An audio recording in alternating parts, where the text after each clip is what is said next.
Friday morning பசங்களுக்கு லஞ்சுக்கு இன்னைக்கு சாம்பார் சாதம் பேக் பண்ணி கொடுத்து அமிச்சாச்சு. மார்னிங் பிரேக்ஃபாஸ்ட்டுக்கு ஆப்பம் தான் ரெடி பண்ணியிருந்தேன்.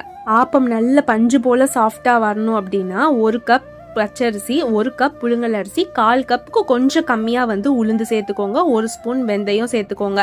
வெந்தயத்தையும் உளுந்தையும் தனித்தனியா ஊற வச்சுக்கோங்க. கிரைண்டர்ல ஃபர்ஸ்ட் உளுந்து வெந்தயத்தையும் போட்டுட்டு நல்லா ஒரு 5ல இருந்து 10 நிமிஷம் நல்லா ஓட விட்டு மாவு பொங்கி வந்ததுக்கு அப்புறம் கொஞ்சமா பழைய சாதம் இருந்தா சேர்த்துக்கோங்க. பழைய சாதம் சேர்த்த உடனே நம்ம ஊற வச்சிருக்க அரிசியவும் எடுத்து சேர்த்து நல்லா அரைச்சதுக்கு அப்புறம் ஃபைனலா 2 ஸ்பூன் தேங்காய் சேர்த்துக்கோங்க. அதுக்கப்புறம் உப்பு போட்டு மாவை நல்லா புளிக்க விட்டுற வேண்டியதான். ஓவர் நைட் புளிச்சதுக்கு அப்புறம் காலையில எழுந்து தேவையான கன்சிஸ்டன்சிக்கு தண்ணி ஊத்தி இந்த மாதிரி ஆப்பம் சுட்டு பாருங்க. ரொம்ப பெர்ஃபெக்டான ஆப்பம் செம்மையாவே வரும். கதம்ப சாம்பார் பாயான் எண்ணெய் வச்சு சாப்பிட்டாலும் ஆப்பத்தோட தேங்காய் பால் அடிச்சுக்க முடியாத காம்பினேஷன். உங்களுக்கு ஆப்பத்து கூட எண்ணெய் வச்சு சாப்பிட்டா ரொம்ப பிடிக்கும்னு மறக்காம சொல்லுங்க. நாளைக்கு சூப்பரா மீட் பண்ணலாம்.